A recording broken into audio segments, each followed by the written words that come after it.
According to Axios, state agencies made a huge error inflating how much the state's cap-and-trade programs would cut greenhouse gas emissions. When they tried to issue a correction, Axios says records show Governor Ferguson's office delayed the revision from going out to the public.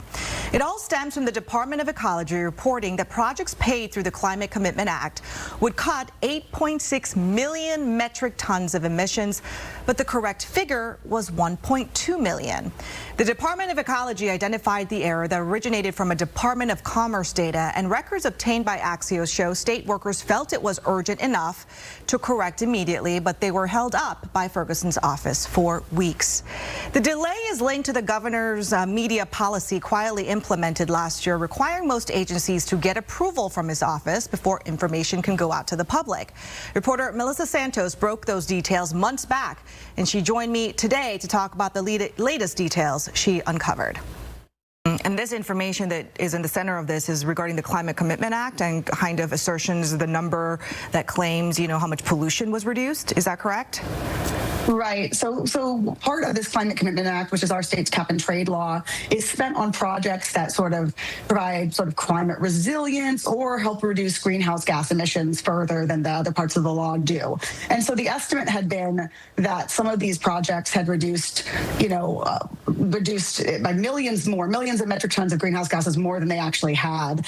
And then when that correction was like a really, really huge discrepancy. I mean, we're talking about all of the projects funded under this law reducing 1.2 million metric tons of greenhouse gas emissions as opposed to 8.6 was the original estimate that had been put out and lauded publicly last November.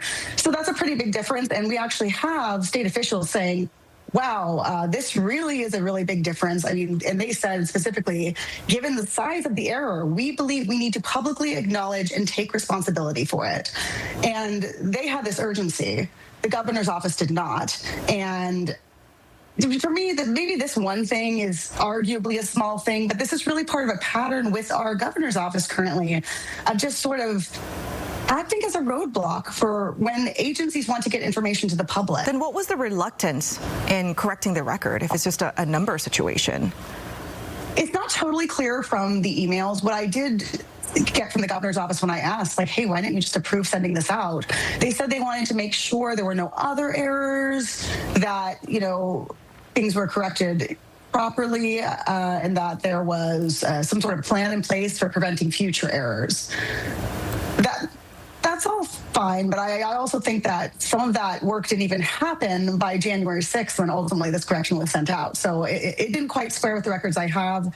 It seemed like there was all I have is the governor's office saying, we're going to want to see this again, and then never really approving it until it came to a head publicly. This is a continuation of your exclusive reporting. We talked to you months back when you uncovered that the governor's office actually had some type of mandate that we've never heard of before about requiring, his people or him to sign off on, press releases and responses to media when these departments actually had their heads, right? They had leaders of that department that typically would be the ones to lead efforts like that. Right, or just communications professionals. There's half a dozen communications professionals in most of these agencies, maybe not every single one of them. But what happens is you end up getting this bottleneck with, a governor's office that has only a few people dedicated to approving all of this stuff coming through, and the agencies want to get information to the public.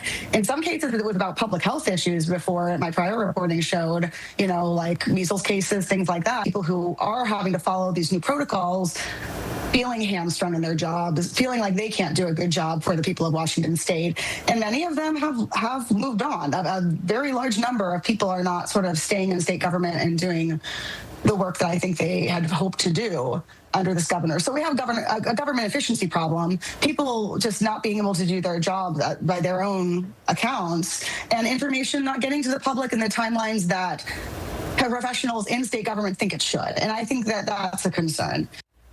Melissa alluded to this in her interview, but in her Axios article, Santos reported that Ferguson's spokesperson explained that they needed to do additional reviews, verify the source of the error to make sure there were no other mistakes, and put measures in place to prevent an error like that from happening again.